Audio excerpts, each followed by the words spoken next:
more Affinity practice. Yep, Brad is going to... what are you going to? What event? So I'll be going to the Invitational to play in the 10K Open for Modern. It's exciting. So we're going to practice Affinity. This is not exactly the 100% list that Brad is thinking about using, but one of the advantages is this is a great hand. Yep. The Brad will get a better feel of if he wants this to be, right? Like he's not using the Tezzeret right now in his paper list, but if he finds the Tezzeret in the matches that he likes it exceptionally good, he'll put it in and etc. for everything else. All right, so... Interesting Lava Coral Reaches. That's not a card you think you're going to normally see.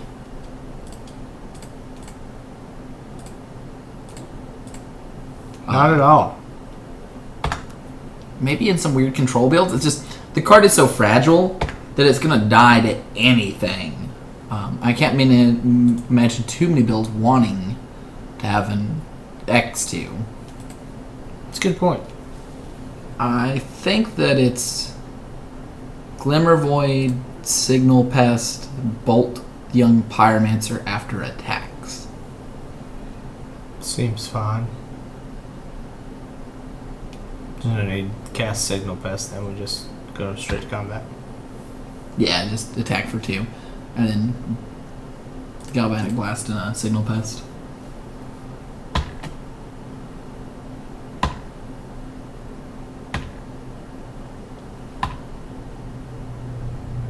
Now we can also play the Edge Champion here. That represents less damage. I like getting the Young Pyromancer off the board. That way if he has answers, he doesn't get threats while playing answers. So I would just go ahead and play both of those immediately and just not give him the ability to untap with a threat-creating item. He probably has answers, and the fact of the matter is we got to dedicate another 2 damage to the board and also take his only source of card advantage away, probably. I think if we let that live, he might have been in a flying position. But for the removal heavy decks, one of the things that I did notice about from playtesting is that Edge Champion is very, very strong, that they usually can't beat that. We might also be able to drop another land next turn. Yeah.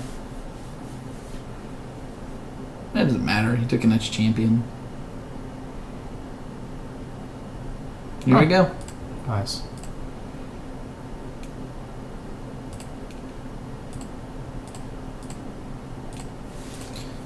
And we just attack. Yeah, he can trade his... we don't want to attack. Oh, he can trade his Elemental for our Midnight. Yeah, we just attack with the 2 Signal Pests.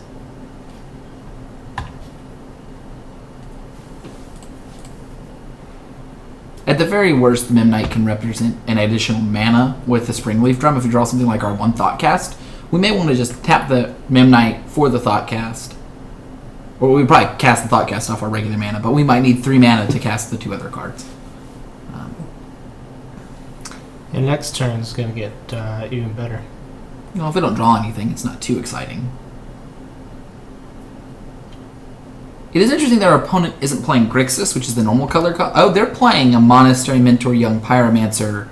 They're playing some sort of weird Mardi Brew. I would hold on that. Oh, you would hold on this? It's additional information. Our opponent doesn't need to know that we don't have a blast or whatever. That's a good point.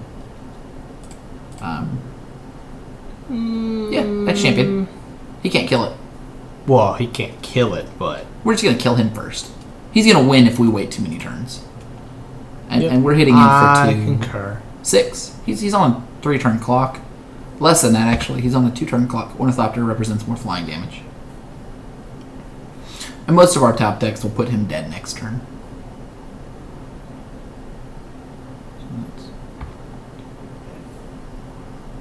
Yeah, he'll be at 1 next turn.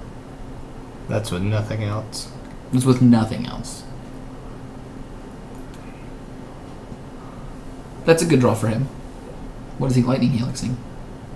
Probably the Signal Pest? That would be the best source of damage. Yeah, there you go. So he's bought himself a couple turns. The fact that he still only has 1 good attack is just... He really needs to draw more. In fact, there you go. You can win the game.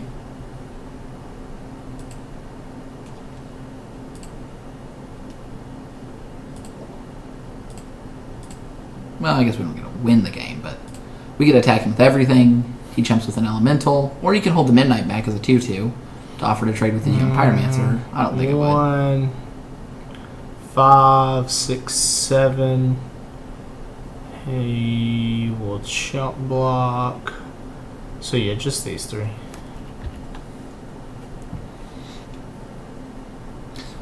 This is a nice match for Master of Ethereum. He's probably running Paths and the ilk, but if he doesn't have specifically Path, Master of Ethereum, and he might be running Terminates with the red as well. I could see running 4 Paths and a Terminate or something like that, but there's not too many answers to Master of Ethereum that are that great in this color combination.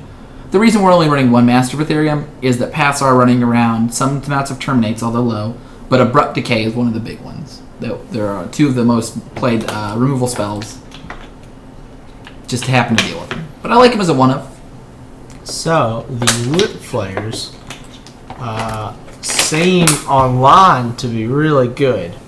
Yeah. I sign them in very often. Maybe you want to possibly play 3 Whip Flares there. I don't think I would play Dragon's Claw? Nah, he's winning with creatures. I think that's fine. I might pull in the second Master of Ethereum. Might as well.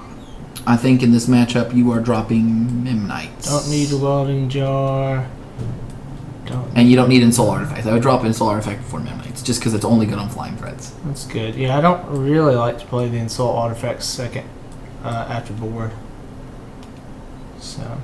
Oh, actually, I would put in something over Spells. Well, Spellskite can eat a Lightning Bolt, so that's true. Never mind, that's fine. In paper, Brad plans to try, was it 3 Spellskites main and 1 sideboard, which is really I think I've cut the 1 sideboard. 4 seems like overkill. This seems like a keepable hand.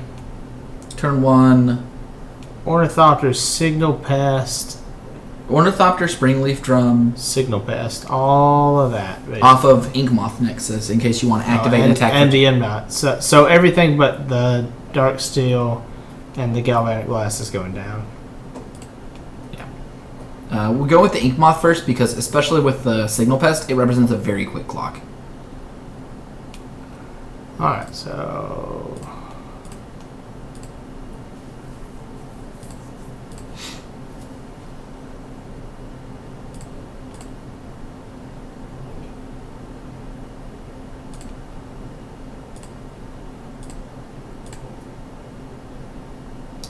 Alright.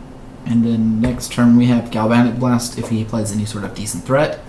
And we also have 3 mana if we draw something. We can cast anything in our deck next turn. Yeah, so we probably just Galvanic Blast that to slow our opponent down a turn.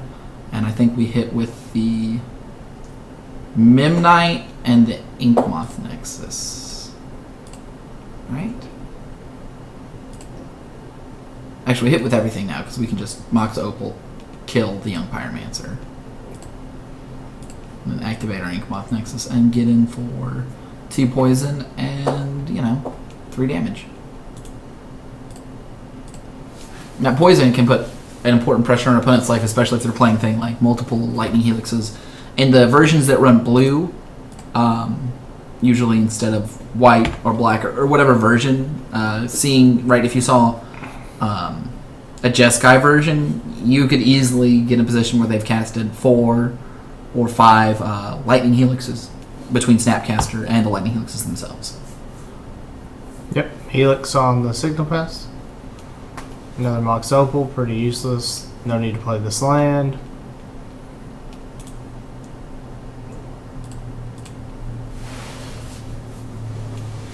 Yeah, this is one of the worst, or one of the less exciting parts about Affinity is sometimes your pieces, your synergy pieces, just don't line up right. And here we are not really putting a lot of pressure on an opponent who's going to beat us the longer the game goes.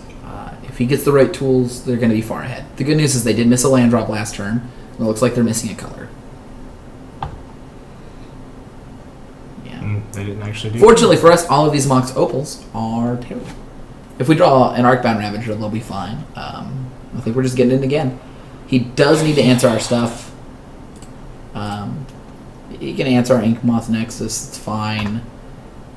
It's not ideal for us to be the person. Not putting on extra pressure, but see how it goes.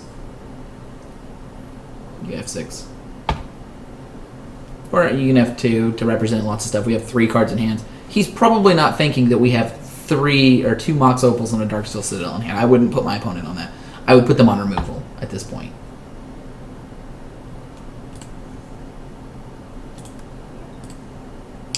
Well, he's completely land screwed. I don't like when this happens. It's not fun on either part. I will say that I think he is advantaged if he draws just 1 card. He's probably full of removal spells. If he draws his black source, he can easily just take down either of our creatures, and we'll be threatless, essentially. He doesn't have to draw a lot of cards to get into a situation where he's going to win.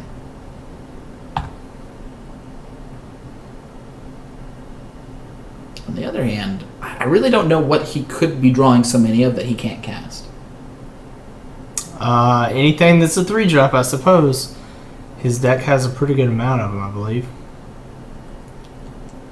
I would have saved that bolt for that. His hand was full. He had to discard or play it. I would have discarded something else. The Inkmoth Nexus represents lethal, possibly. I think we just play the Darksteel Citadel. Tap the Springleaf Drum. Activate the Inkmoth Nexus. Attack him for 1 poison. Seems fine. Any order of how you want to do that. We have mana available. Oh, why are we tapping this dude? That's fine. Cancel. Oh, yeah. We're just super fancy.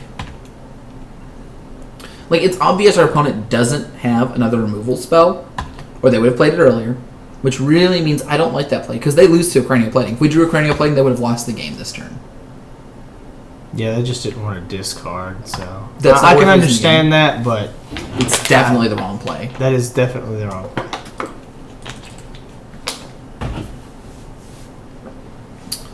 With our Springleaf Drum, we have protection from cards that target untapped creatures, because we can tap in response. I can't think of any, but, you know. Well, he's completely... It could be an artifact, you know. Kill stuff. No, I'm pretty sure there's nothing in this deck that's an artifact. I'm pretty sure there's nothing that people usually play. Alright, so... there's no need to play the Glimmer Void, so I guess we'll go ahead and attack. No, activate, yeah.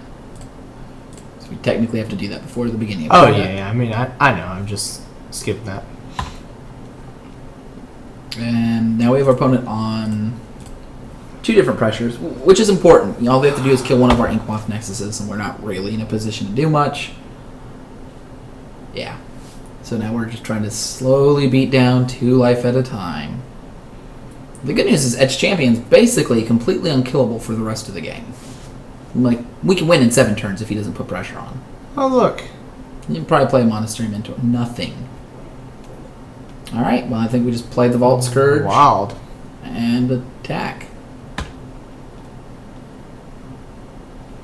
This is the slowest game I think I've seen us play. I can concur with that. If our opponent had any pressure, we would have just lost. Yeah, we drew very poorly. They just drew worse. Alright. Now it's time for the Vault Scourge.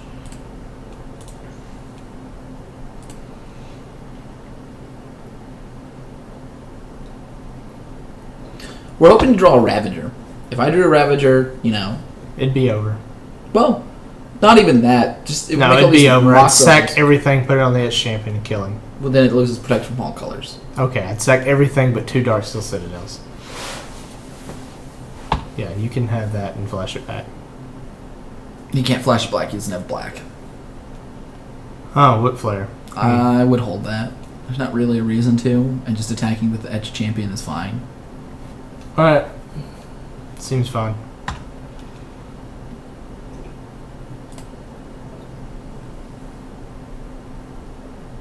It's not like they're winning the game. Well, they'll flash it back next turn. Yeah, and I still probably wouldn't play the Whip Flare until they get an actual card on the board that represents more cards. Because Whip Flare will kill every single thing he plays. Almost. If he taps out and plays a Monastery Mentor, that would be the card I would play it for, since he can easily pump that out of the size. Yeah. There you go. Sweet. Go to attacks. Ginseng. Affinity almost always is faster. This is a really awkward draw for both players. We drew way more Mox Opals and Darksteel Citadels than is normal, and our opponent drew absolutely nothing either. Usually one of the two players would have a more explosive draw. I've seen the same thing in Legacy. I play Legacy, and I play Legacy Burn primarily, so I don't because of the density of the cards. But synergy-based decks can sometimes just be really slow against each other. That said, we have inevitability. Our opponent has to out-pressure us and out-race us, and they can't at this point. Even if they could summon enough creatures, we have a Whip Flare to push them back off that. Alright, well. High time. Glimmer Void and all that kind of cool stuff. Oh, that doesn't even matter. You choose your creature.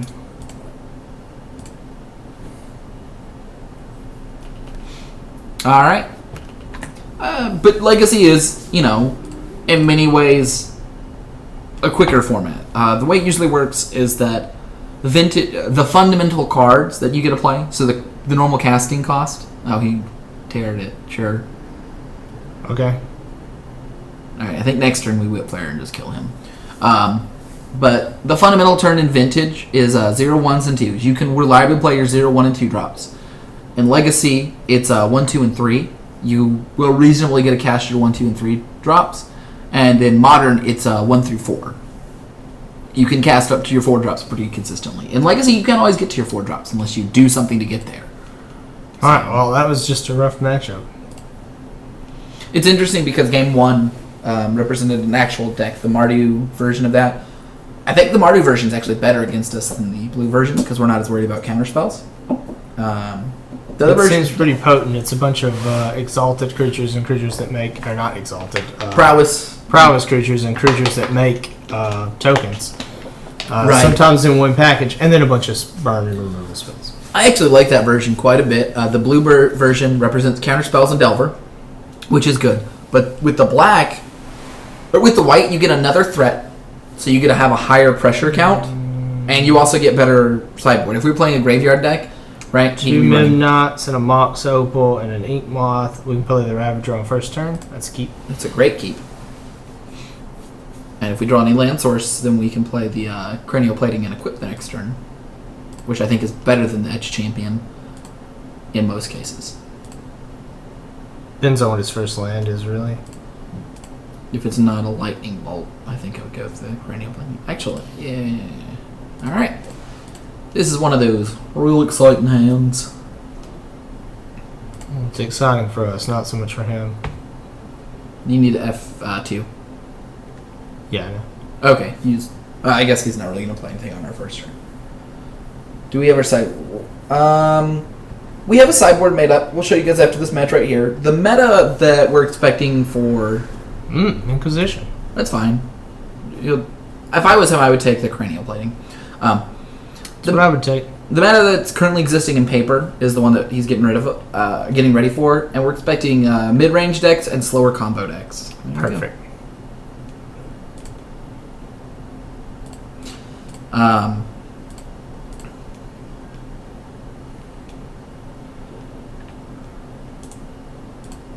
With the mid-range and the slower combo decks, our sideboard's going to reflect that. You're going to see some of the choices. In between matches, we might pull up the list that Brad has right now. What we're not expecting to see is decks that require Graveyard Hate. What we are expecting to see is a lot of Splinter Twins. So that's Brad's idea for having the Spell Scouts. That's unfortunate because I have no hand. Yeah, Spell Scouts are good against the Splinter Twin deck, and they're also okay against deck that's playing things like Lightning Helix and Lightning Bolt, the 3 mana, or the 1 or 2 mana 3 damage spells, because Spellskite lives through them. So he can present a board and protect that board, right? Instead of the Etch Champion, his turn 2 play could have been Spellskite to keep off other stuff. Jeez. Well, Perfect. There you go. Just win the game. That's how I like to draw. Just attack with everything. I would let that trade. I wouldn't sacrifice. Just because it'll let your Master Breatharian get through next turn. Oh, there's no way he can kill the only thing I care about, which is the Ravager.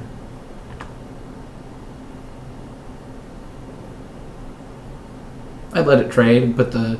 You would let that trade? Wow. Yeah, I guess I would eat a Midnight. Because he can't block yet. Yeah, eat a Midnight. I'm actually going to eat this land here. Yeah, actually, it's a way better idea. I didn't even think about it. Most of our draws, the only things we care about are mostly 2-drops.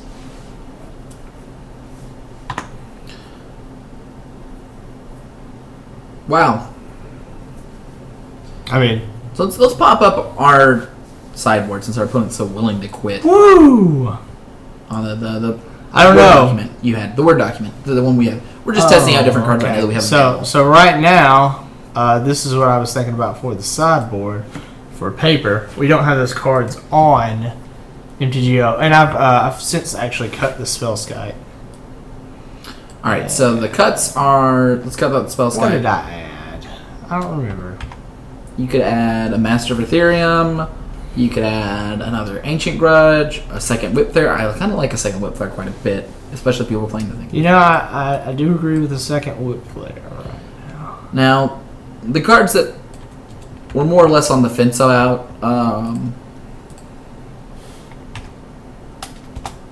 That's weird. yeah... I don't care. We'll worry about formatting later. That we're not 100% is the Rest in Peace. You have to make the right matches, and I'm not sure if the Dragon's Claw helps enough. I'm not sure what he's even playing, actually. No, I would just send it forward. He didn't really do anything. So Brad's worried about the red matchup, and I agree with him. The problem is that I have with the red matchup. let's see. Inkmoth, Springleaf. This isn't a very good hand. I think it's still keepable with an Inkmoth and 2 Cranial Platings and an Edge Champion. He has to answer a lot of things. It's slower. But we don't have a creature. We have a lot of very important cards for him to answer. Not if they don't attach to a creature. We have a Inkmoth Nexus and an Etch Champion, 2 Springleaf Drums, and a Cranial Plating. If we can get down the Etch Champion, it'll be unkillable. I would keep that. Yeah, but we have no creature to give us the Well, third mana. let's try this hand because we're not playing against... I wouldn't keep this in a tournament because I had a similar hand to this last night and utterly failed to do anything. if our opponent had more pressure... Wow, he's deciding to mulligan 5 cards. That sucks. Alright, well, I guess we really won't get to see if it's a good hand or not. But, God, what was I talking about? Just the differences. Inkmoth, Springleaf.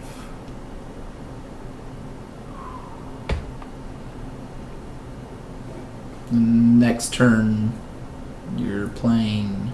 Another Springleaf? I mean... You can play Cranial Plating. Nope, just play Etch Champion.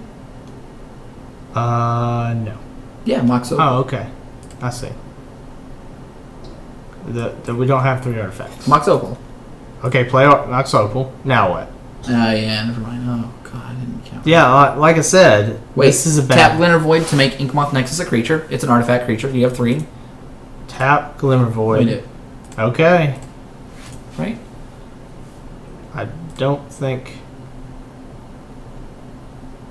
Alright, so now we have 1/2 mana. Oh, yeah, I'm bad at counting. I don't know what you thought. Yeah, I thought it was going to prevent something more. Oh, you're not going to play Cranial Plating? You're going to play 2 Nope. Springleaf Drums? Just gonna play Springleaf Jumps.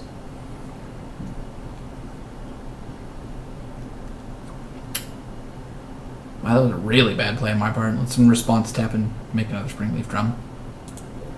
That was a really bad play on my part. Yeah, I told you it was a bad keep though. Well, it would be better if we didn't do that bad play. But you gotta wait for that to resolve. You gotta have to do okay. Well, I have to hit okay? Well, why do I have to hit okay? Because you got priority back. Oh my goodness, I hate this client. That's how priority works. You just, Sure. All that stuff is handled a lot smoother. I hit F6. I don't know why I didn't accept the F6. Alright, well. No, just play Cranial Plating. Fine mess we've got ourselves into. Hey, we have all of these artifacts.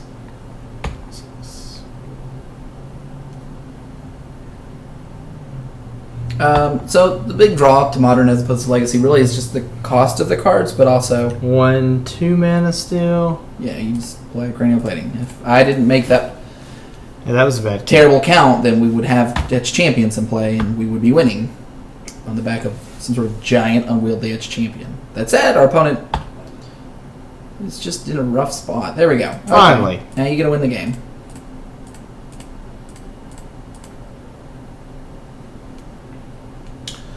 But yeah, the costs are modern, but also the fact of the matter is you can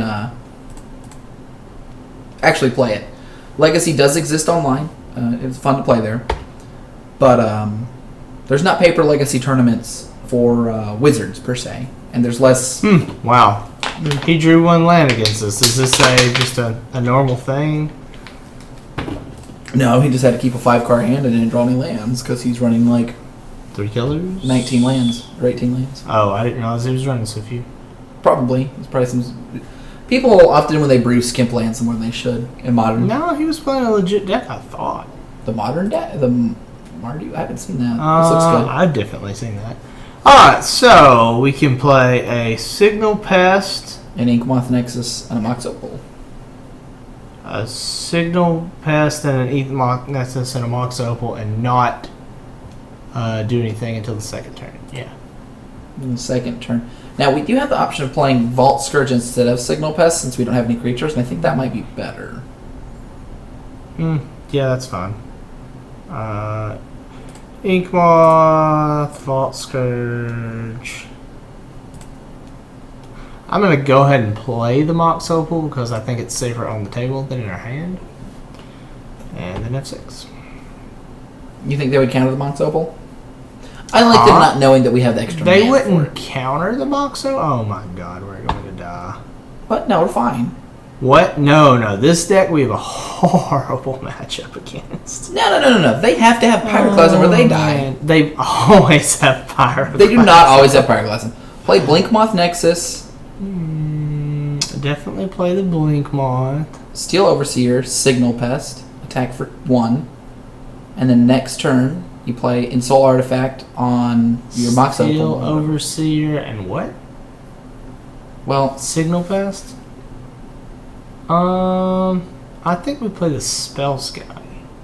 doesn't represent any damage. Well, actually, you know what? Let's just turn that into a 5/5. Turn what into 5/5? We don't have enough artifacts. Yeah, we do. Oh, you're going to turn that? So you're playing around the Pyroclasm. Yeah, because every other time that I've had the Pyroclasm happen on There's only 3 Pyroclasms playing in the deck. But alright, so yeah, we turn the Vault Scourge into a Pyroclasm, or into a 5/5. And get him for 5. We put him on a 4-turn clock. Well, this also completely negates their ability to do a Pyroclasm. Insult Artifact on this guy.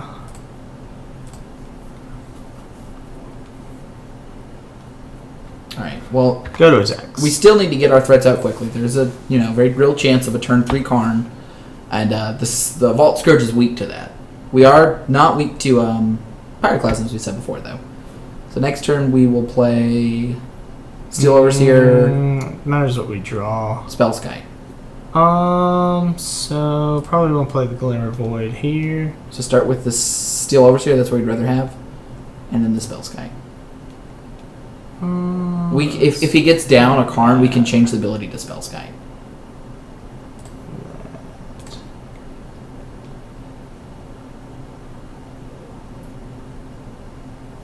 Also, we'd rather him counter Steel Overseer than Spellskite. Yeah. Spellskite. Boop. I mean, if he gets down, he needs to get a Karn. Oh, wow, he had good patience there.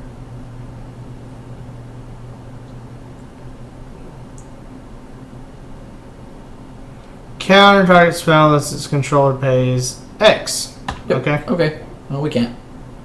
Pay 1? No.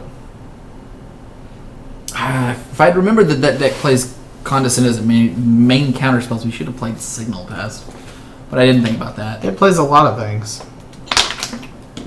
Let's hit him for 5. And the other good news is next turn we can play the Signal Pest, activate both of our man lands, Steel Overseer, put a bunch of counters against all of our cards, and attack him again. all of his removal is sorcery speed. And he's on a 2-turn clock. Nice. Alright, so this thing to do this thing. Wait, activate your lands. Activate the man lands.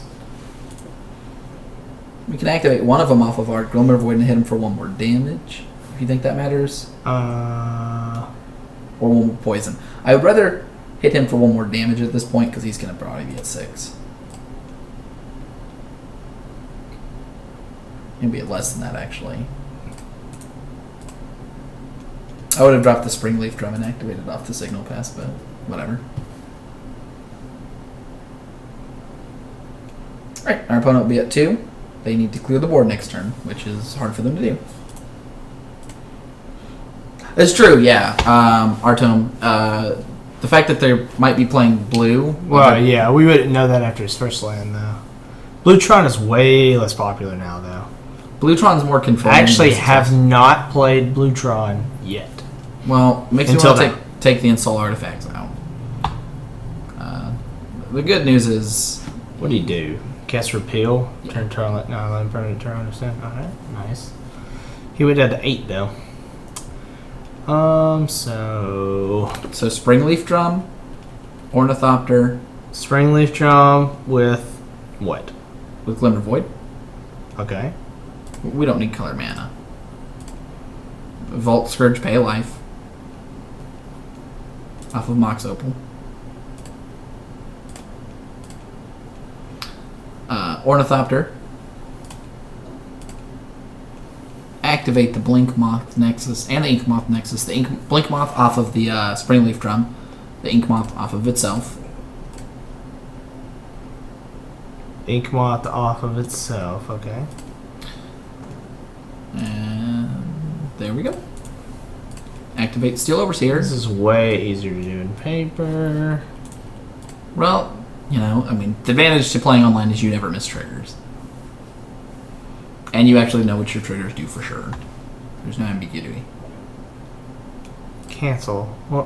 What is my... I have a mana? How do I have a mana? We miscounted. Oh, this didn't activate when I clicked it. No, well... Or it's lagging. I don't know. Whatever. I think our opponent's dead. Which is fortunate, because missing a infect counter is bad. F6. I don't think Bluetron has a way to answer this deck that's very good.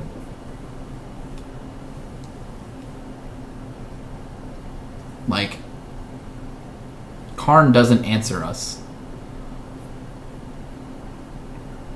Our opponent, I have no idea what they can play. Okay. Nope. Mindslaver and Crack, that'll do it. Mindslaver just buys him a turn. Our opponent can literally just pass.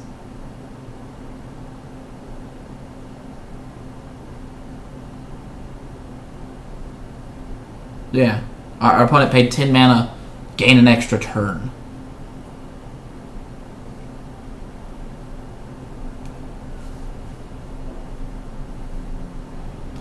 Now the good news is we don't have a Ravager, because we get wrecked from a Ravager.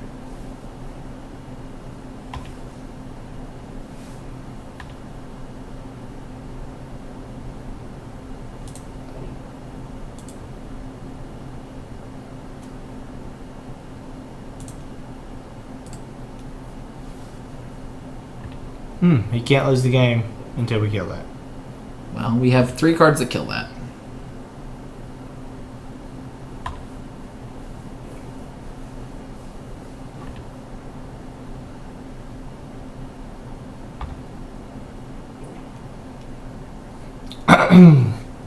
Alright, so I think we put, I think we play and equip the cranial plating. Flying, 2 damage.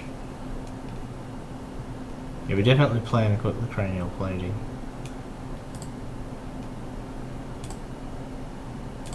Keep a mana source open that's colored because we want.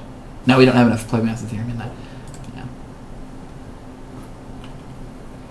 We pay the 1 on the Glimmer Void to equip it to the Ornithopter.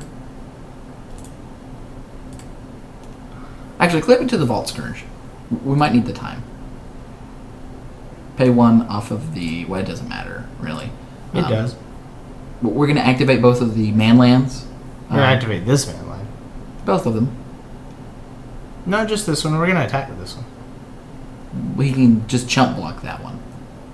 We want him to either be at less than lethal or trade with the Platinum Hyperion. He can't jump block this one. We have still overs here. Oh, okay. I see what you're saying. So you're going to tap the... The only one that doesn't matter.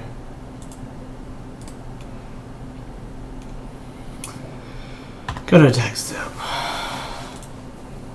Attack with all creatures. Pull your Still Overseer back. Why? You want to tap it to make your creature. Oh, right. And then... Just okay that. You need to okay that. And then go ahead and activate it. Well,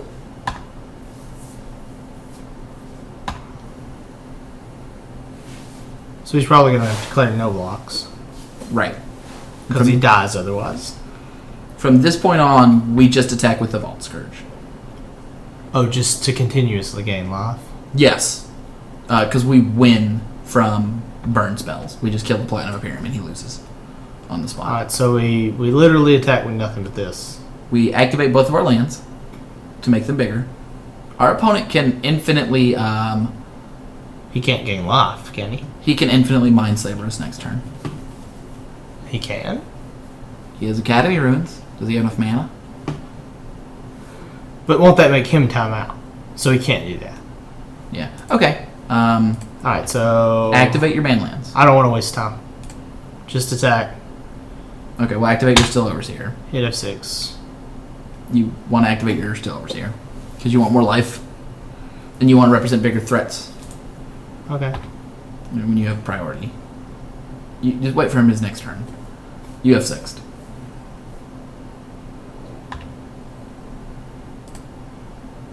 Yeah, he's gonna Mindslaver.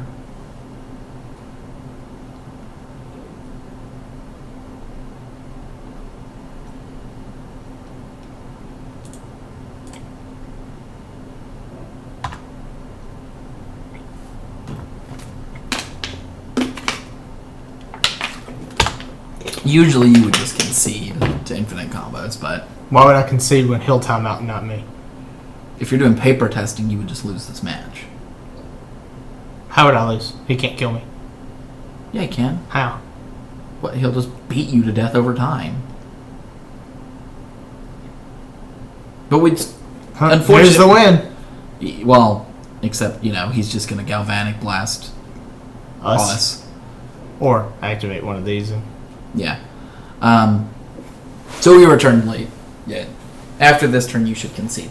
That's standard. You could, try to time him out in an actual match. An actual match in the tournament on this client, I would time in a tournament. And in a tournament, I would. But the fact that you're practicing for paper, usually you concede to people. I don't think we have any outs. Is that correct? To a Mindslaver lock? Nothing. Because we just eventually lose to a Ravager, essentially. Like, we draw a Ravager, and he kills all of our cards. What is he doing?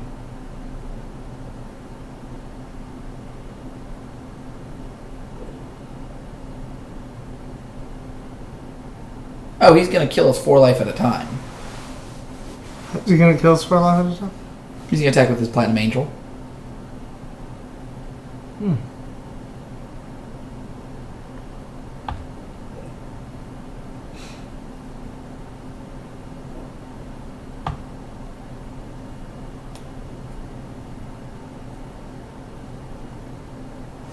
I mean, I think he would time out. Yeah, it's fine. I wouldn't play this deck in real life because of the timing out problem. In some ways, you would concede, but in a tournament, I wouldn't. Not in a tournament on this. I will concede this match just because it doesn't mean anything. But in paper, he would have won the game. You could make him wait and play it, but it's also much faster in paper. Well, so depending on the circumstance of the tournament, I would actually make him have to do the 50 life in the amount of time he's given in a tournament. Right, and in Magic Online, the chess clock favors you for that. In a paper tournament, he's going to win game 1, and he could just win game 1 in a way that you would not have enough time to play games 2 and 3. Yeah. So in paper, you would concede the match as soon as he had the Mind Slaver lock and you knew you didn't have an out. In this, technically you could...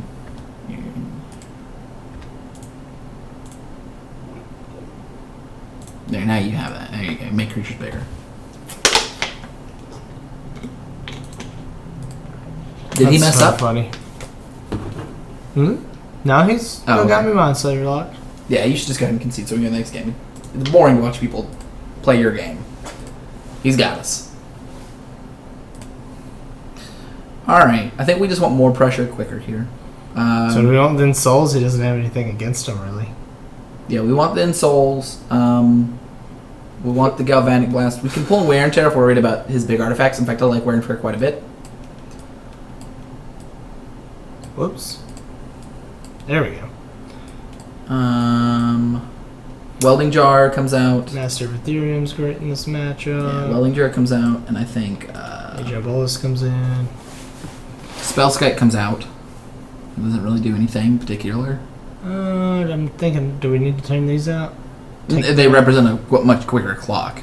That's all we need is just a clock. So I would pull out Spellskite. I don't think Thoughtseize is good. I would pull out what we need to pull that and I'm in not or two. One Midnight and one Etch Champion. We don't want that many 3-drops, and it's not like it's anything more than just a 2/2 for 3. Alright, this should be good. I'm gonna let Daniel play for a minute.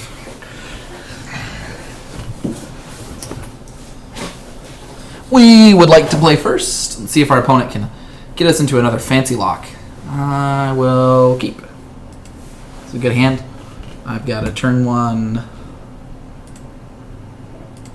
Springleaf Drum, Mox Opal, Mimnite,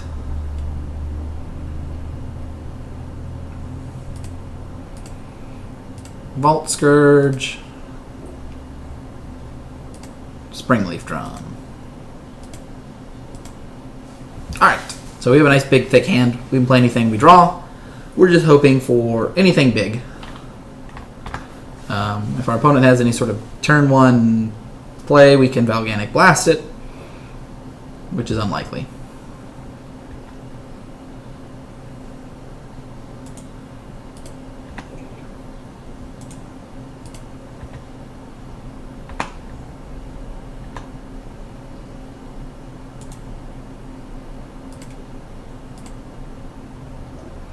I won't cast for 2. Vault Scourge number 2. Alright, so we're just really hoping for an Ensoul or really any of our big cards. Anything that costs 3 or more. Boro is an interesting card. I'm not sure why they're playing it over an island.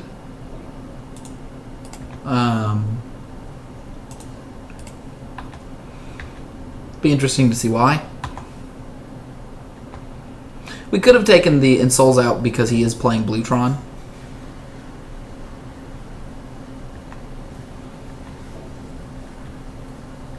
We're going to hold this Galvanic Blast. Hopefully, we're going to kill something cool with that.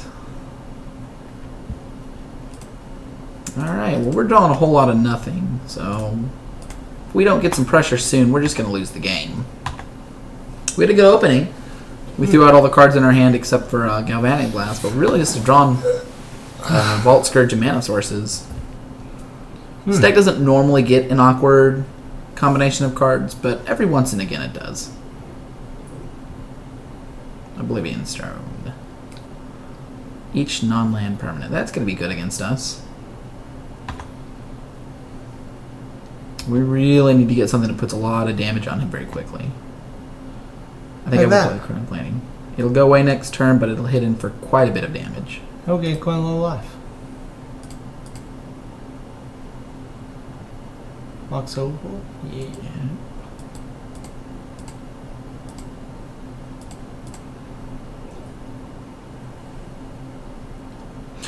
Alright, so I can hit 9, 10, 9. That's this lethal. Okay, do it. Let's attack first. Okay, well, leave a mana open. Yeah. Or leave a creature open. I don't need to leave a creature. I can just play Mox Opal and activate Galvanic Blast. Oh, well then attack.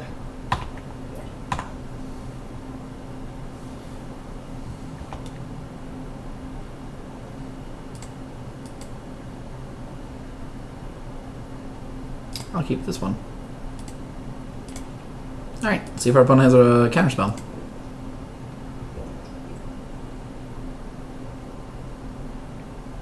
I don't think they do. Nice. Alright, so... That was a pretty quick start. It's actually kind of slow. It's like turn 5 or 6. Nah, it was like turn 4. We didn't really either of us draw anything. I had a very aggressive beginning that petered out into just an okay middle. And a cranial plating, which, Wins the game. 11 damage. I don't think this is keepable. No. Mimna, Mox, Opal. I'm going to keep it. I don't think we can keep a 5. I want to see how hands like this go. Well, if we don't draw a mana source, what happens? You lose. If we draw a mana source, what happens? Yeah, you could theoretically first turn Arcbound Ravager. But you'll at least Fault Switch. But you need to draw it on your first draw. Well, I'll give one more time. We're going to have to keep this. That's not terrible. It's not great. No. I was thinking about keeping the other hand. They both got their strong suits. Let's go ahead and start with this Vault Scourge. Alright. If we don't draw a second land source, though, we're probably not going to make it. Especially with this deck with the bounce. The bounce essentially becomes hard removal.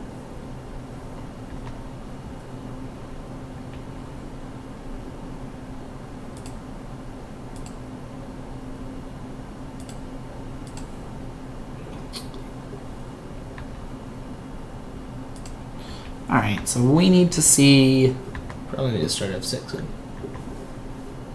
Now, this is the last match. 15 minutes for last match is plenty of time. Okay. If you're me, hey! See what you did there. Playing in a reasonable amount of time. Who does that? Alright. There we go. So our opponent's thinking if they want to let this resolve or not.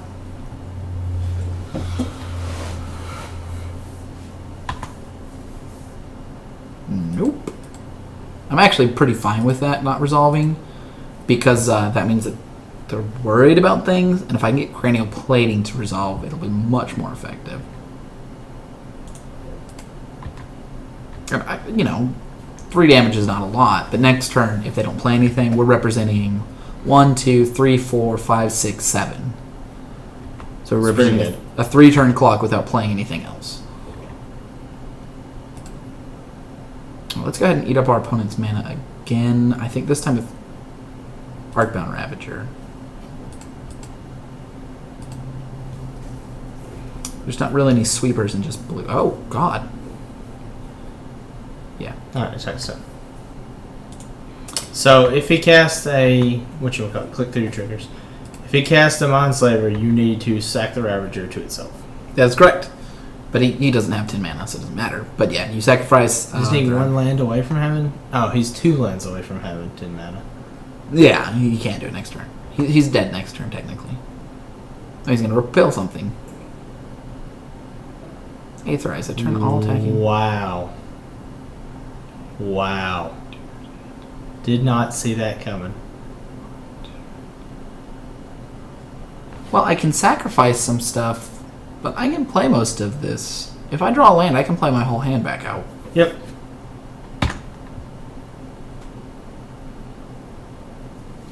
Oh, stop. Play the Ornithopter. Yep. There you go. But, yeah.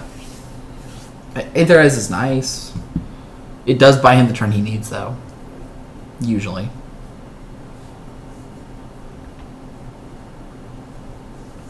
They're a good pilot of the blue deck, which is nice. It's not an easy deck to pilot. Repeal. Okay. Okay. They're just cycling a card. They need answers.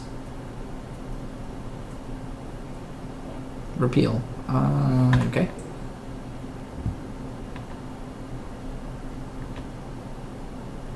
Alright, so things are getting bad again.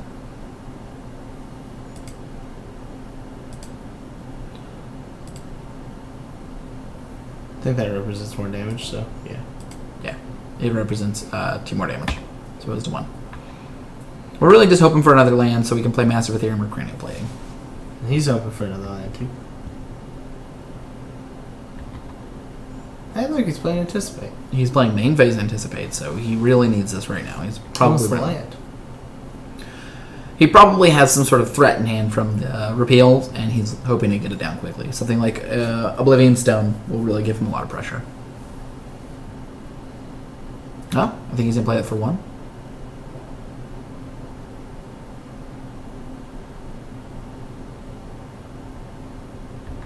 Oh, he played 1 for 0 and for 1. Oh, okay. So now we play everything as 2. We play our whole hand.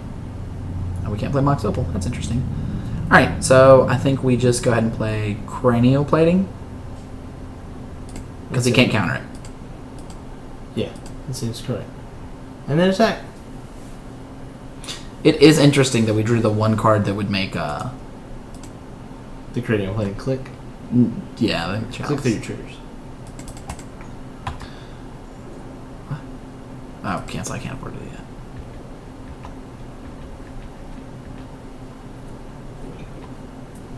Alright.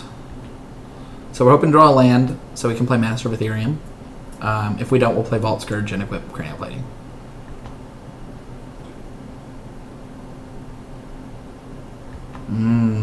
That's not a good spot for our opponent. It looks like he just hasn't been drawing the specific answers he needs. They run a lot of 1-ups. They have a lot of drawing power to get to them, but sometimes your deck doesn't cooperate well.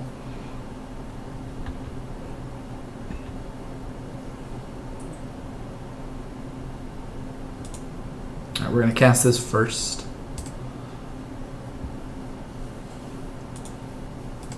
I'm going to equip this to a Signal Pest. Signal Pest. Mm-hmm. It represents less damage then. How? These represent 1 each if he builds. Doesn't matter which one you click it to. Okay. I mean... Wait, no. It does. If he bounces something, I want to bounce Ornithopter because it has no natural power. We'll do that then. I'd rather have 2 Signal Pests and a Vault Scourge than a Vault Scourge, a Signal Pest, and Ornithopter. It takes more mana for him to bounce the Signal Pest more likely. So just attack. Oh, and he can't cast the one that would cost 2. I didn't think about that because he is a Chalice on. Yep. Yeah. I mean, I couldn't explain it to you, but I knew you should click it to the Signal Pest.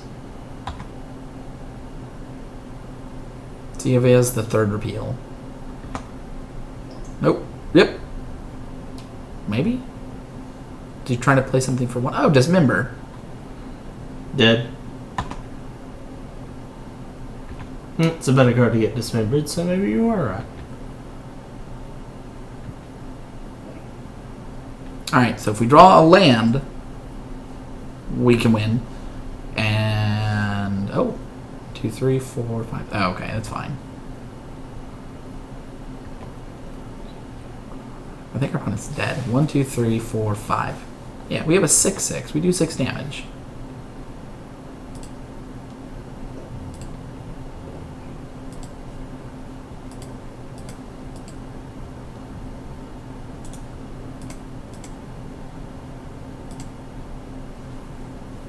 Click. Attack.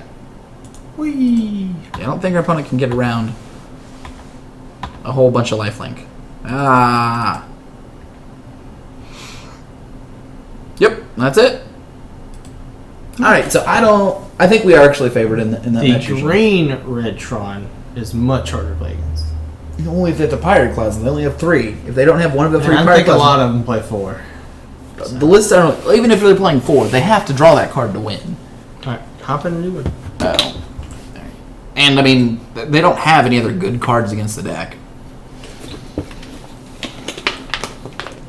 That's the kind of deck where I want to play my turn 1 Steel Overseer more than any other.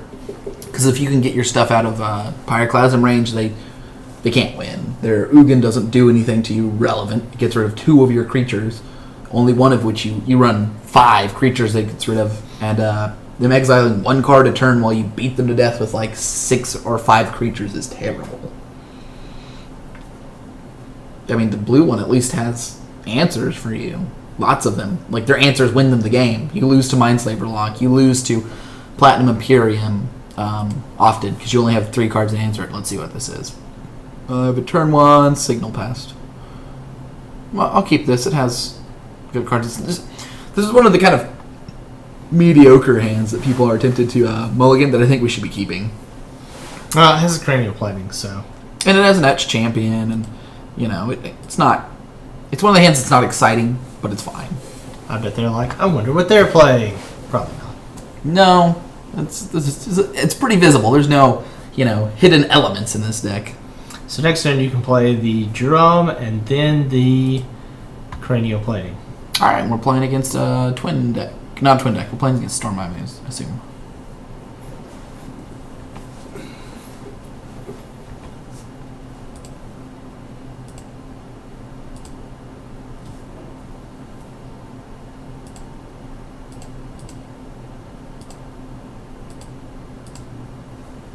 All right, so next turn's gonna be fun. I'm tempted to just throw a couple cranial platings on a Signal Pest. You might as well have 6 signature. Oh yeah. Oh god. What's going on here? Pentad Prism? It's a combo deck. 1, 2, 3. Perfect. You think I should play the Etched Champion? Or do you think I should put the cranial plating on the Signal Pest? I'm leaning towards playing the Etched Champion and then next turn putting 2 cranial platings on it. Okay. That seems fun. And this turn I'm going to go ahead and Galvanic Blast my opponent at the end of their turn with my Signal Pest. Seems fun. Actually, you know what? I could just click this cranial plating to this right now.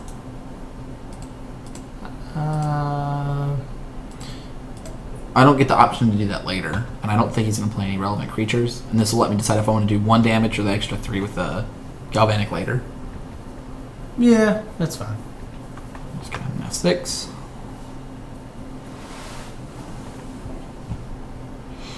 Alright, I have no idea. 4-color control, maybe. Ad nauseum, probably. Maybe.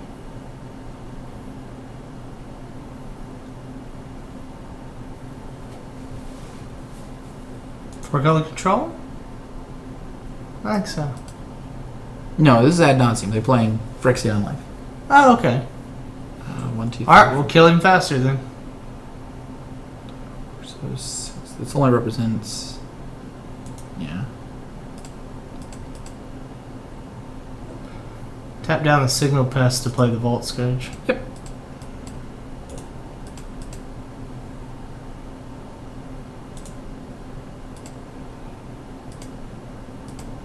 Now the good news is if we can get him low enough, he can't actually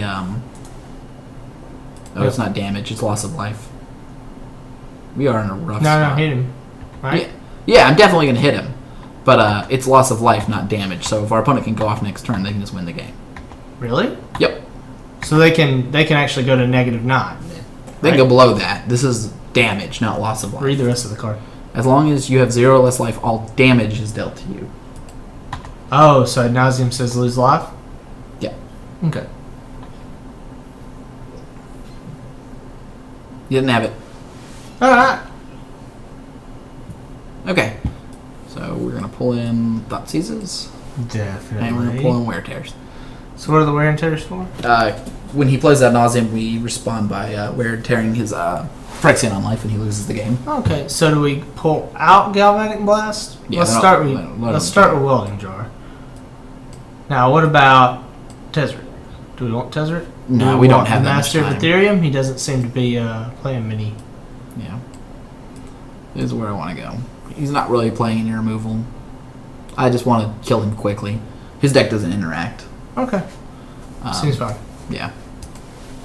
We have 5 cards we bring in to. What about the Graveyard Hate? We should have pulled out the spell sack. No, this hand's completely unkeepable. What about the Graveyard Hate? What about the Graveyard Hate? Doesn't that do really well against him, or does that nauseum not No. need it? Oh, our opponent decided to quit because their hand. No, Ad Nauseam doesn't run that. They draw cards off the top of their deck, and they discard a bunch of lands to Lightning Storm. So there's no interaction. There's nothing we can do. I mean, if we have lands, we can direct it to him, but it doesn't kill us. It says it's real good in the mirror match, but other than that, hadn't found many uses for it. In the all creature kill match, I play it too. Because then he lets us turn our Springleaf Drums and Darksteel Citadels into lands. Creature. That's a keep. Let's see. Land, Springleaf Drum, Mott's Opal, Signal Pest. Yeah, that's key. Yeah, you get to play 2 Signal Pests, Mox Opal, and a Springleaf Drum on the whole first turn. I think you're counting wrong, but maybe I'm wrong. Darksteel Citadel, Mox Opal, Springleaf Drum. That's 3. Tap your Mox Opal, play Signal Pest. Tap your Springleaf Drum, play your Signal Pest. Right? I have to do things, Daniel. Can't walk me through it. Can't count? I just know what to do. I just know the sound it makes when it kills a man.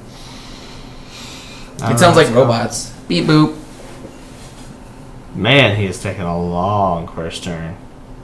He probably knew it the client like you. Oh, sick burns. I don't see how that was a burn, but okay. Because you're slow.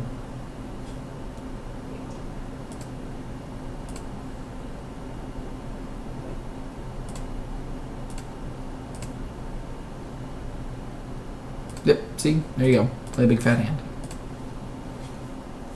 Our opponents also probably like playing combo.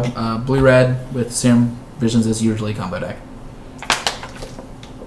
The good news is we have Galvanic Blast, which is one of the best cards you can have against them. Oh wow, they just didn't do anything. Their reaction. Yeah. Alright, so we have 3 mana if we want to play the Etch Champion now. Or 2 mana to play the Ravager. Would you rather have a Ravager or Steel Overseer resolve?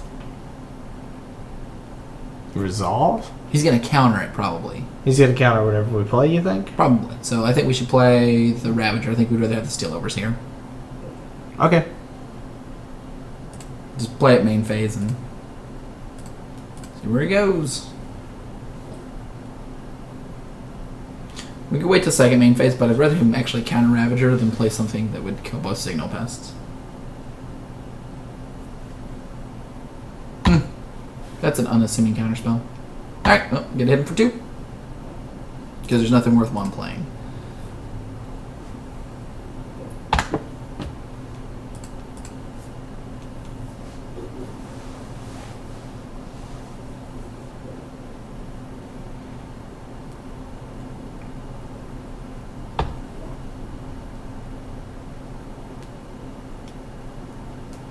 Alright, I think you play Arcbound Ravager, let him counter it, play Steel Overseer.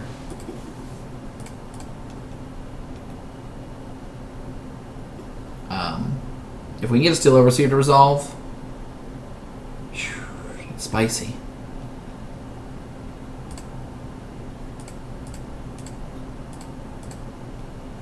Yeah, if we can get a Steel Overseer down, then it'll make the Inkmoth Nexus very powerful. And it did. Our opponent needs to answer the Steel Overseer this turn. Or next turn we'll play Etch Champion and make... Oh, yeah, he just bolted. Makes sense.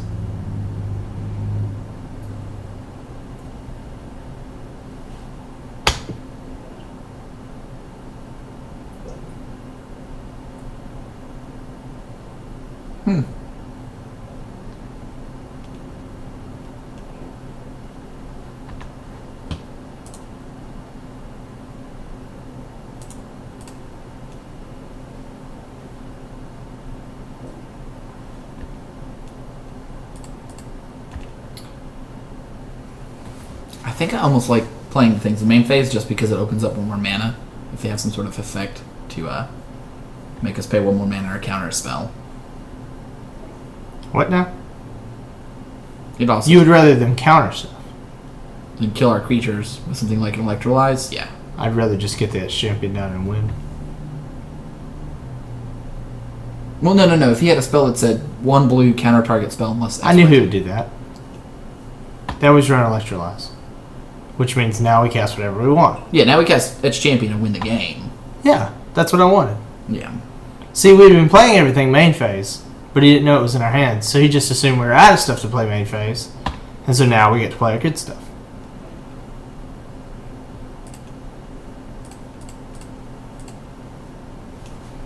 And we can Galvanic Blast him if we want. Or we can play the Vault Scourge. That's a better play.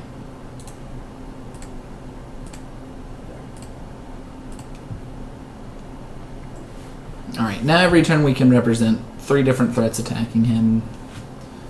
We have a Galvanic Blast to do 4 more damage, or more likely kill one of his cards. Like a Grim Lavamancer. Yeah, that's dying.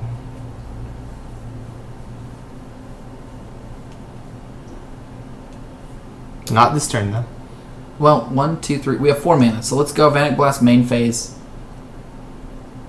His Grim Lavamancer. He'll counter it to save his Grim Lavamancer, and then we'll play and equip Cranial Plating. No, tap your Mox Opal, otherwise it'll look suspicious. You don't want him to know that you need mana. Also, if he just lets you kill Grim Lavamancer, that's fine. Okay, well, you can hit him for 3.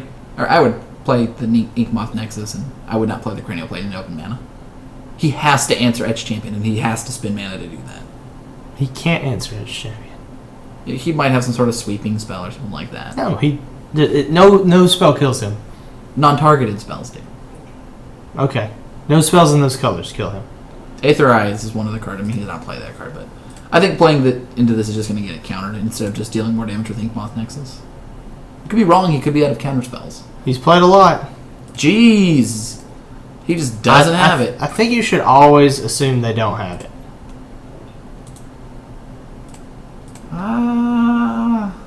I think you should always assume they don't have it. Just ram it down their throat.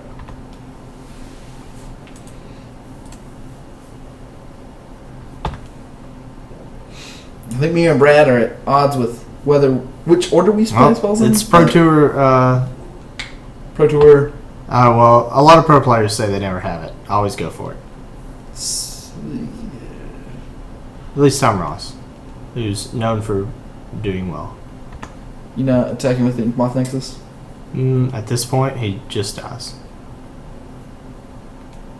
Yeah, I guess he can't really have too terribly much to defend against the Etch Champion. I'd also attack with the Vault Scourge so he could instant speed move to the other creature and still deal. It's too late now. Yep. Still deal 1 less than lethal.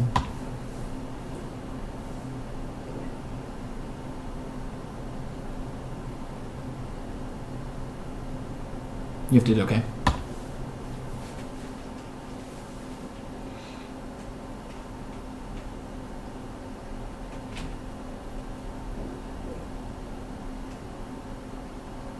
Nice. Well, there's nothing we could have done with that. Could have attacked for 1 more, but yeah, we can just play and equip the Cranial Plating again.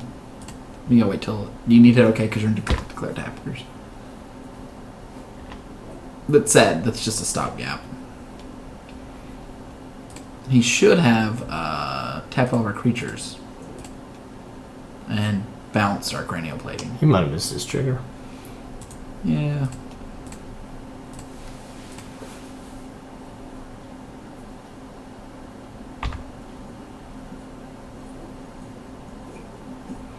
Alright, so he has to strap. Doesn't have a string together for Cranial Platings. Alright, so this is the match that I think we bring Tezzeret in. Because it looks like he's just a hard control deck. And this is the match we bring in Thoughtseize, Master of Ethereum. Or not Thoughtseize, Thoughtcast. He didn't play anything that we needed to get out of his hand, right? Not that I can think of. And Master of Ethereum. I think the we welding jar is getting cut. That's happening. Alright, so you pull in the Master of Ethereum. You drop the Galvanic Blast. You don't play anything. I would drop the Insouls. I don't know what I'd run for them. I'd keep the rest of the deck. You need 2 more cards to add. Would you rather have an Insoul Now, you can play the Insouls over those and just put them on things like Springleaf Drum to let him 1-for-1 you, and if he doesn't have it, he dies to Insoul Artifact. I mean, what did he have that would kill He just bounces something that's a 5/5? He just bounces your card, and you lose the Insoul Artifact. But if he doesn't have the bounce card, he takes the damage. He didn't play any bounce cards though. He played Cryptic Commands. Okay, yeah, he played a 4 And mana. he plays red cards. So I would play 2 Insoul Artifacts over Galvanic Blast. I don't think that the 4 damage spells are quite as good as forcing your opponent to use a card, and if they don't have it, they take 5 damage. And if they don't have it again, they take 10. I would not put my Insouls on my creatures. I would put them on my non-creature artifacts. Oh, if I can get it on the indestructible thing.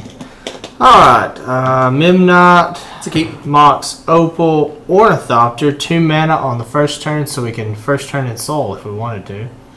We can also first turn Cranioplating. Keep. There's no reason to play first turn Cranioplating. He can't counter it. That's a good point. I would just play first turn Cranioplating. He has to answer that over and over. I mean, he can counter it with a couple spells now, but not that many. I would play my land first, so he can't counter our spells with 1 mana counter spells, though.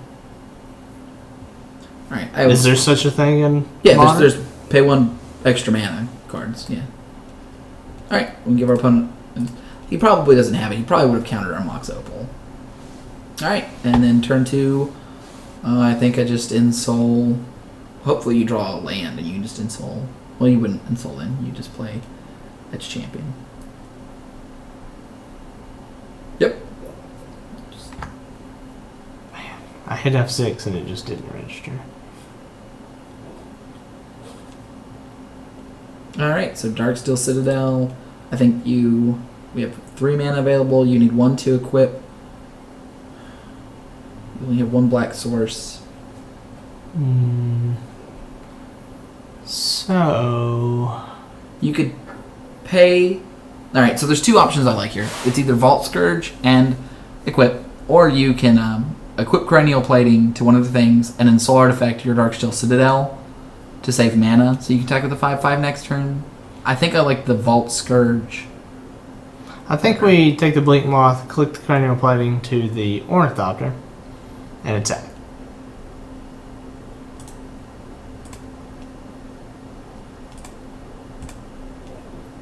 And play the Vault Scourge this turn.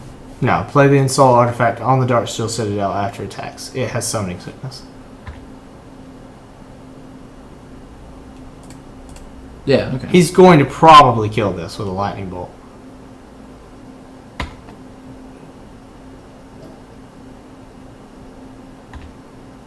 Yeah, Repeal also doesn't hit non-land artifacts. Or non-land permanents. Alright, there you go, Insoul.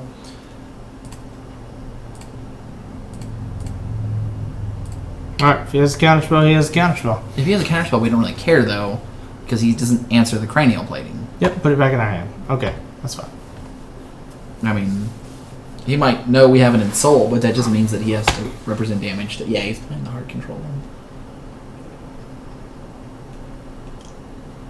Insoul the Darksteel Citadel, and attack for tons of damage. Oh, or get it remanded, whatever. Yeah. Or not. Swinging for 11. If he has an Electrolyze, he can prevent a damage. Nice. We're dead. No, we're not. He might just be tapping down our Citadel. Okay, so there we go. Attack for 6.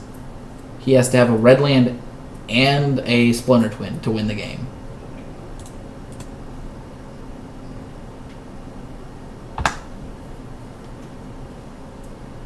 I mean, playing that Pestermite early could mean a lot of things.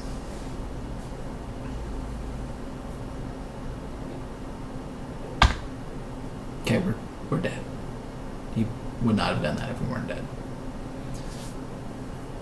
Yep. Alright, let's go ahead and concede. Nice. So, we didn't see any parts of the twin deck before. We thought it was a harder control deck, which is fine. We're going to pull in the Galvanic Blasts because they can answer both of the doubling, the twinning cards. I think we're going to pull out the Tezzeret. Okay, we can go ahead and concede. I know, it's just funny to make him do it.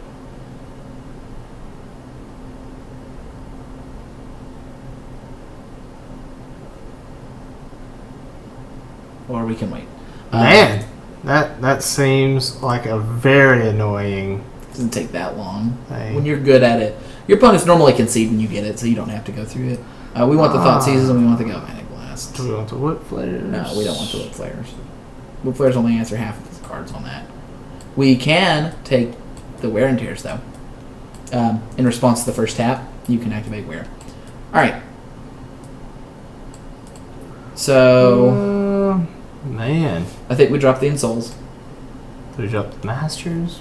No, Most of his things can't kill him. Well, we don't want to play too many cards to just answer those. I think we actually dropped the Thoughtcast as well.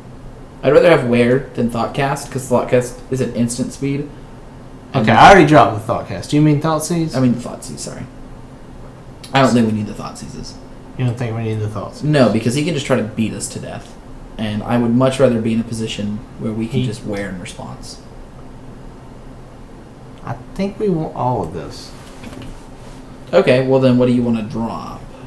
I want to drop one Edge Champion. No. I want to drop one. Yeah, one Edge Champion. And one Midnight. And let's make it 2 Midnight. So my worry is that we have too many anti-combo cards and not enough deck synergy and potency. Because we have 8 cards that don't progress that plan. So So we have 2 Wear and Tears, 3 Thoughtseizes, and 3 Galvanics. And you think that's too much? Hey, we should just try to beat him. We only want to see 1 or 2 hate pieces. This is like 3 or 4. We can try this. I'm fine with trying it. I think that we'll get flooded with hate pieces. Because we can just lose to him beating us up. But we can try it out. No, we'll try it without the Thoughtseize. Or without the Galvanic Blast. So, actually, since we're on the I like the Galvanic play, I actually like the Thoughtseize better. Okay. Alright, so we pull in an Edge Champion, a Memnite, and I think 1 Galvanic Blast. That's fine. Yep. Brad has all of the Unhinged Land posters. The other 3 on the other side of the wall. Yep.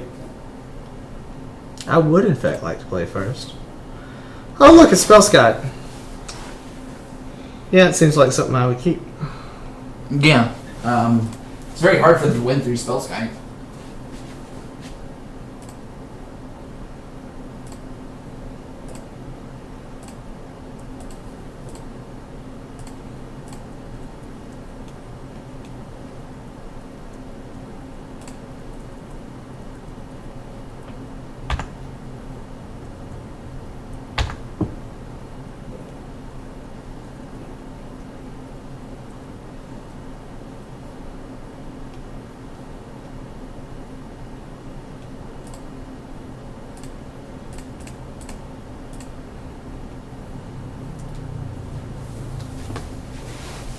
Alright. Oh, you seen it for Spellskite resolves? Yeah, I think when he doesn't have a land is the best time. But yeah, he has to have a 1-mana counterspell. There's not too many. Is he a Bolt response? Oh, he can spell snare. No, he's bolting in response. I don't think that was worth it. You can't spell snare. That's a creature. Spell snare. Oh wait, I'm thinking of the other 2 mana card. All right, so we're basically just winning now. We keep up Spellskite and tear every turn, and then that's it. Well, we don't even have to keep anything up for a while. We just play Arcbound Ravager next turn and. Yep. Beat him to death a couple life at a time.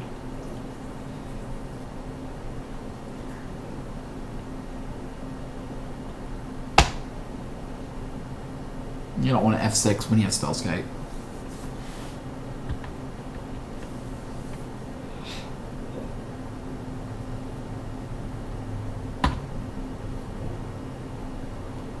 I think we can Arcbound Ravager this turn. So should we attack first? No, we should Ravager first in case he tries to kill one of our creatures in response to attacks. The attacking first gets you 1 more damage with your Memnite, I guess? Yeah. Okay. Sure. I don't know. I think attacking first is the right option. Because you think that he won't do anything until after attacks? Yeah. Extra damage too. Yeah. Or if he does do something, like, what is he going to do that kills my Midnight? But he might use this mana. Actually, yeah, when you talk it out like that, I think you are definitely right. Generally, that's the correct play.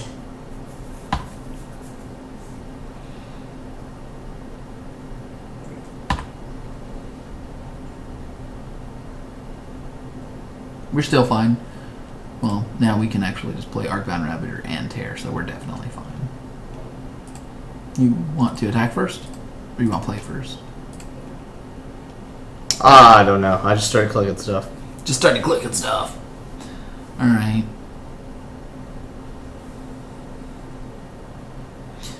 Now, our opponent should be thinking of us having Wear and Tear, because that's a very common sideboard card for this specific deck. Okay, he has 2 different targets. You can't do anything about it. Oh, okay. Because it's already targeted, so it's F2.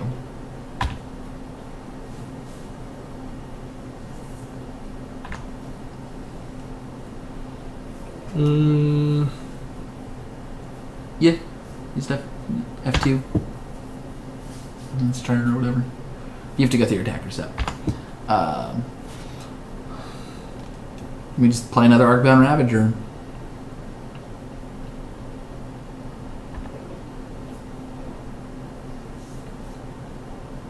I mean, our opponent really doesn't have any ways to get through our board until they have multiple Splinter Twins. They have to kill a Spellskite and then play multiple Splinter Twins. We just need to get some sort of significant pressure up. That'll do. Yeah. Yeah, I mean, sure. You don't really need to have Tear up right now. Because you have Spellskite. He can't. He can't do both. He can't, counter everything. He can't play 3 spells, and that's what he needs to play. So yeah, we should play Master of Ethereum. Oh yeah, before it, because it represents damage. But he might not have Ultimate Josh 77 might not have any counters, and they have removal. Then that's fine for us because we can just eat it to Arcbound Ravager. Oh, the only problem with playing this before is what's about to happen. It's a difference of 1 damage. Nope. That would be the ultimate cryptic command right there. He just taps our guys and counters the spell. That's fine. It's a difference of 1 damage versus the opportunity cost of getting 3 more. I mean, if he didn't have cryptic command, we would have done 3 more damage, and we lost out on 1. The problem is our opponent has 5 cards right now. They're ahead on us by about like 2 cards and a Desolate Lighthouse. So we're really hoping to get. There's that Edge Champion. What do you think about activating Blink Moth Nexus and just attacking for 2? It's not enough damage, really. Yeah, I think sticking the Edge Champion is the best. Yeah, you're right.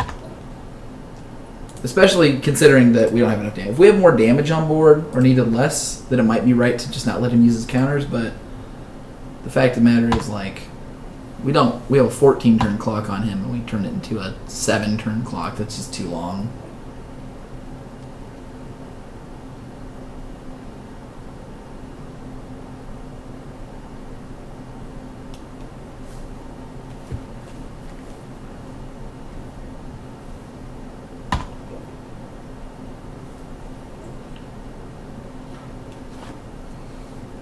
If we tap out, we will out lose. How? He double bolts and plays a Spellskite. Okay, well, let's play an Arcbound Ravager then.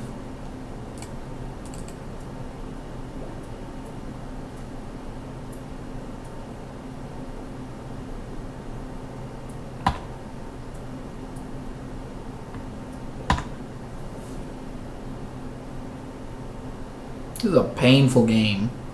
It really is. Is this match 1 or 2? I don't remember. This is match 2 because we won game 1. We didn't know yet. This is match 3 because he splintered twin last time. Alright. So here we can attack. For just 1. Yeah. It's pretty unimpressive. If we get another land, we can start attacking with 2 blank moth nexus and actually represent a real clock. That'd be cool. And play another Arcbound Ravager. Nope, play the Edge Champion. You want the art? Okay.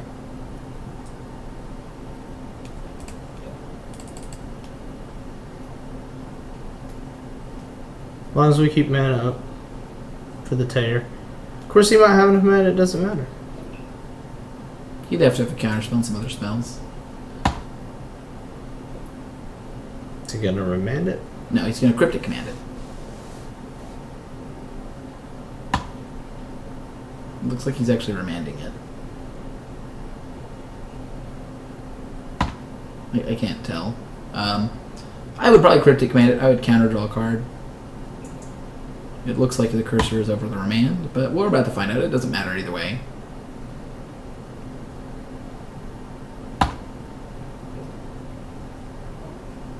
Alright, so we can't really attack through a Snapcaster Mage, right? Yeah, we can. What are you going to sacrifice? Your Ornithopter? And hope he doesn't Blade bolt? Moth and the Ornithopter?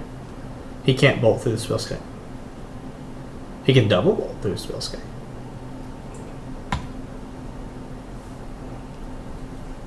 Yeah, I can Cryptic Commands. I would have countered a spell and bounced the Arcbound Ravager, actually. Did he just choose one? No, he drew a card. The draw card's at the bottom of the text. It's hard to see. If I was him, I would have bounced the Arcbound Ravager to take all of our pressure off, though. We'd have redirected it to... No, we'd have taken it. We'd have sacked it to itself, actually.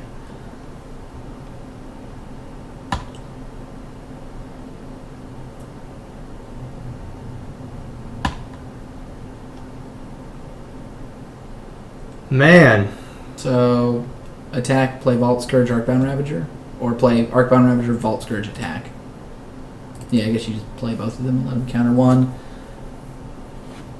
You'd rather him counter the Arcbound Ravager than the Vault Scourge? Yeah. Yeah.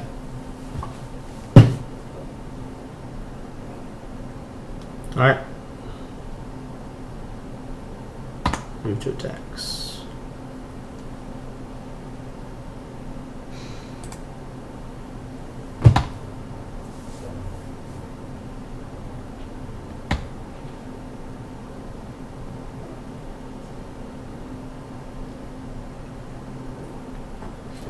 I guess I'm fine with that. Yeah. Unless you want to sack 2 things to it. No, I'd be happy to make the Spell Sky to 1/5. They don't have any exile effects, and if for any reason your Spell Sky becomes a 3/7, it's not really Click killable. here, and then click here. In second main phase, you play your Vault Scourge. Here. I guess you probably should have put on the Arcbound Ravager, because it also has modular, technically. No. Yeah, I think you definitely wanted on the Vault Scourge. Because it is literally the thing that keeps him from combo against the Play your Vault Scourge. one we have.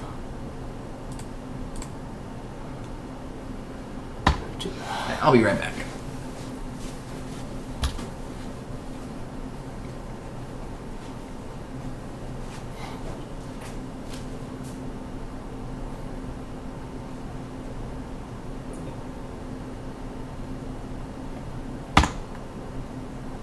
He's going to draw a card and discard.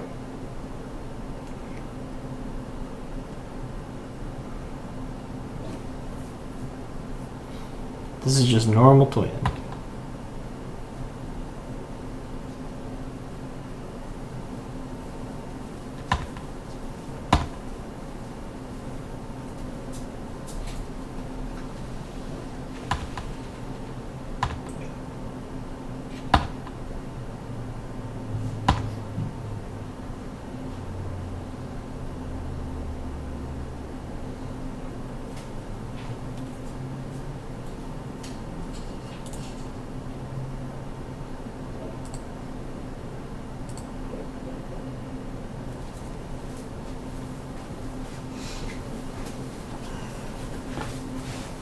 Oh, How did they just...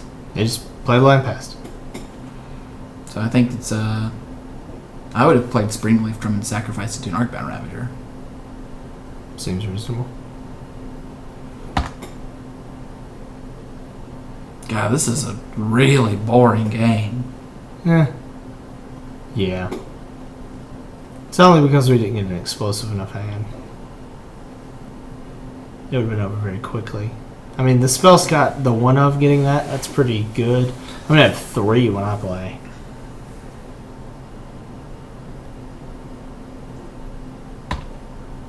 I wonder what they're tapping down.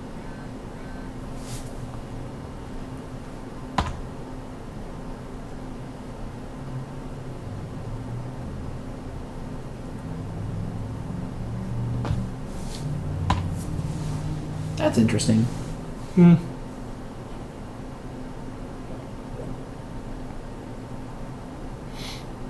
I think I would just attack with everything and let him trade. I don't think he's going to trade. I think he's going to go.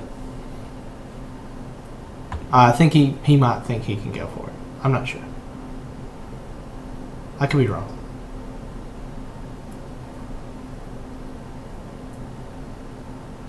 At the end of this turn, I would consider putting the counters on the spell. Well, he can just bounce the Spell Sky. That's probably what he's going to do. He's going to try to bounce the Spell Sky and put the stuff on the Splinter Twin, on the Pester Mine. Well, if he bounces the spell Scott, I play it immediately back.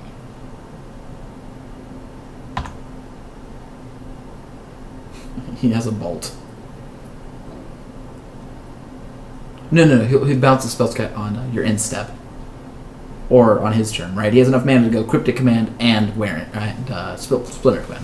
That would be the play I would look to do. He's not thinking we have Wear and Tear.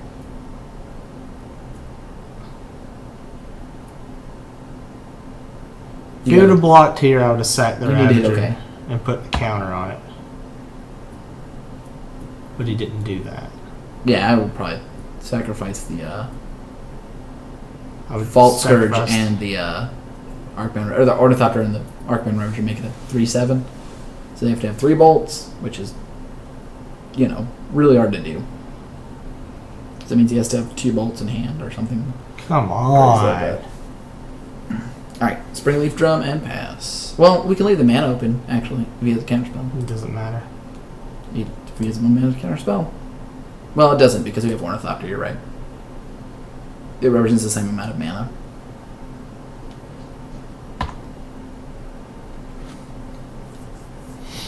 Alright, let's see if he does it. Oh, he needs to bounce the Spellskite first. You gotta have to. Well, he obviously doesn't have.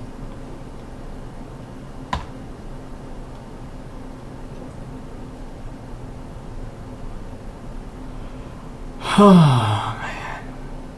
Alright, so play the Mox Opal. I'm still in my draw step. I don't know what's going on. Our opponent is past priority. That was an exaggeration. I do know what's going on, dude. I don't know. Right? Never underestimate your ability to play or not play an awkward client. Yeah, Hopefully the next version. Now, I will say, this version is better than the original version. I played the original version. It was even worse. Alright. Do we want to attack with any Blinkmoth Nexus? And not leave up that much mana? It changes the clock by 1 turn. Sure. We'll turn one of them on. You Or take- both of them on. I don't care. You have 2 mana up for counters.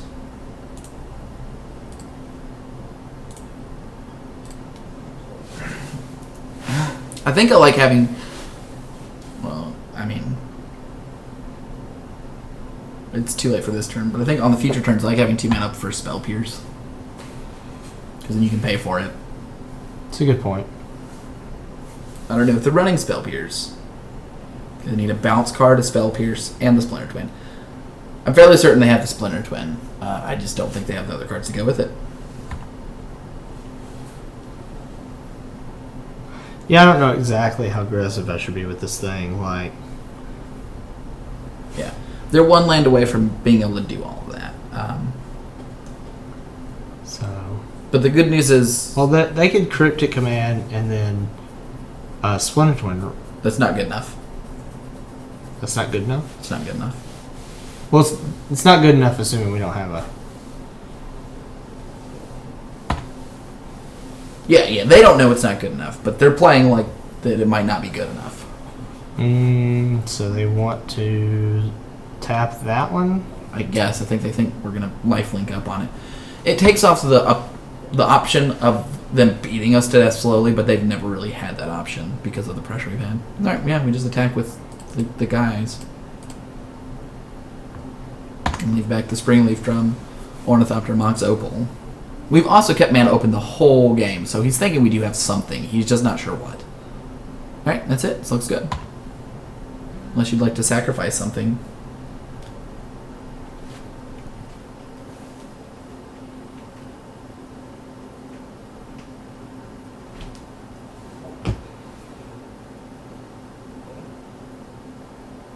Yeah. So I do 2 damage. He's got 1 mana. Can I just go for the kill? I think I just go for the kill, right? He probably has a bolt. 1, 2, 3, 4, 5, 6, 7, 8. 8 artifacts. I think if I go for the kill, that's a good play. So... Wait. Do you have to sacrifice everything except for one thing? not quite. Can you keep this? Can I keep this? Yeah. Might as well keep that. Activate your Springleaf Drum, make that an artifact, and make that one of the things you sacrifice. Because he has to kill your Artbound, Ravager, and your whatever it is.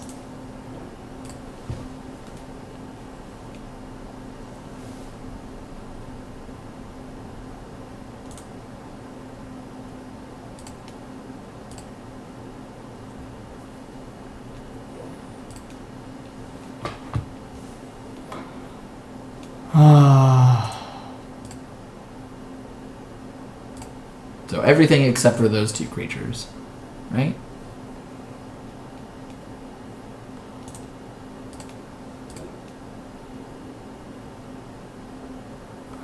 Five, 6 so far. Yeah, Mox Opal and Volt Scourge.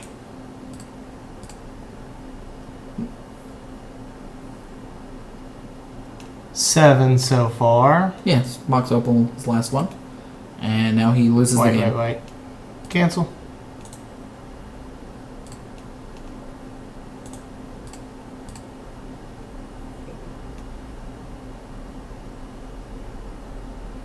Okay, now you said okay. He has to die. It doesn't go through phases anymore. But our opponent waited too late. They'll never know about the wear and tear. Alright, you sacrifice that.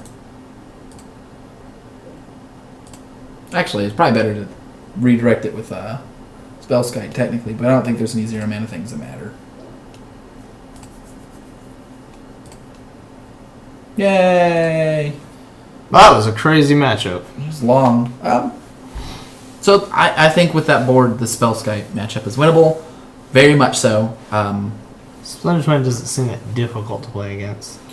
Well, you weren't in the position where you were getting beaten to death and racing someone while having to leave mana open to counter a combo. We drew plenty of mana. That's important. I think for the Affinity matchup, it is easier to play against the Affinity part because they can't outrace you, right? But you can imagine many situations where playing a deck where they Pestermite, tap your attacker. You know, maybe it's your Zoo card, or I don't know, one of your whatever decent attackers, and then they untap, they attack you. You know, they bolt one of your guys. Then they Snapcaster, bolt another guy. And then all of a sudden you're looking at your life and you had been saving that 1 or 2 mana open to respond to their card. And now you're behind in the race. And they could combo at any time. And you need to win. And you just can't get there. But with Affinity, like, they're never ahead. Oh, wait. I think I'm about to skedoodle. Hold on. You want to do one more before you skedoodle? I'm going to skedoodle. I'm going to leave it to you. I think I'm going to go swimming. It's a real nice day out here. So I cut the welding jar every game.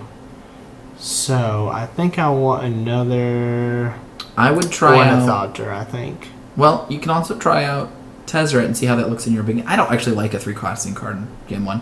You can try Mother Master of Ethereum or Thoughtcast. I would try those cards first and see how you feel about those. I think I want another 0 to replace the 0, but I don't have one is the problem. So I'm just going to leave it. You can buy an Ornithopter. Yeah, I don't probably mess with all that. Alright, I think I'm going to close it off for today. Alright, so we're done practicing for today. Yeah, we're done. Brad's me and him are going to do some more practicing tomorrow. Then Thursday and Friday. Thursday we're going to practice a match or two here. Then Friday I'm going to be out at a tournament. He's going to be out at a tournament. I'm working on getting a setup at my home. So I'll probably do draft and limited more than play Affinity, but I might occasionally. But Friday and Saturday will be cheering Brad on through the internet, telling him... Through them internets. Yeah, and I mean, he's had a lot of experience. I mean, do you feel like you're a much more solid Affinity player than when you started? I am, yeah. How do you feel about the deck? Like, would you want to play this deck at another tournament from where you're at so far? What do you mean? You mean after this current tournament? After this tournament, do you feel like Affinity has the tools to play against most decks, and do you feel like it has a play style that you'd be wanting to invest in? I think so.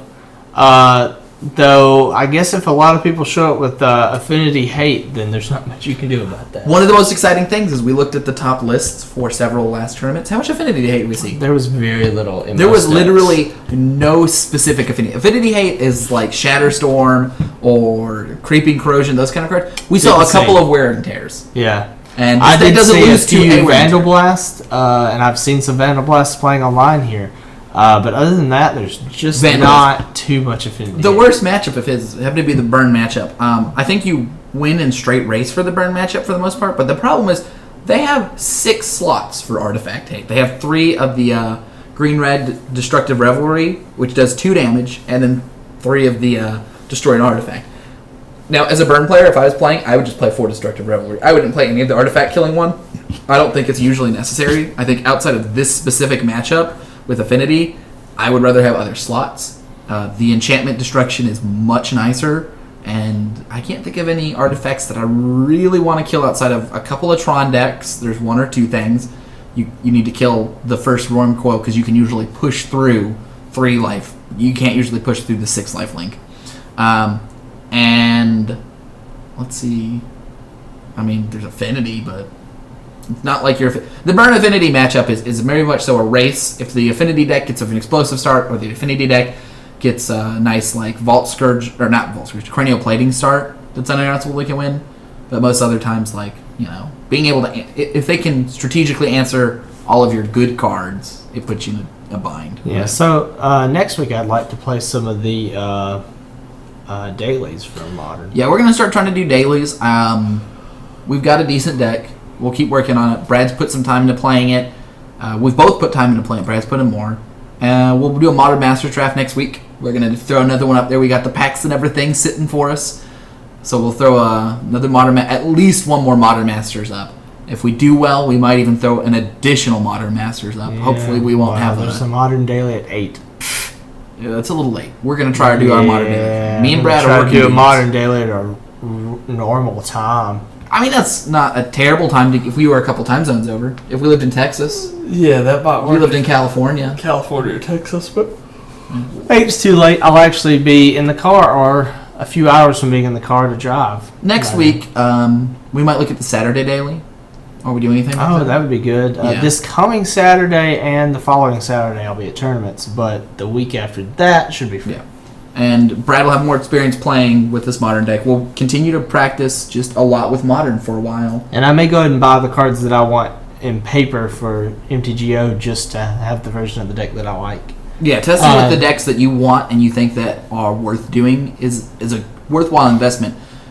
Is there anyone else you could get this much testing against this many decks? Probably not in paper. No, it'd be hard to do. We have a play group here, and they mostly do Legacy. But they could probably build a few of these decks, but not all of them. Not the GM 20 games in a row like I did last night.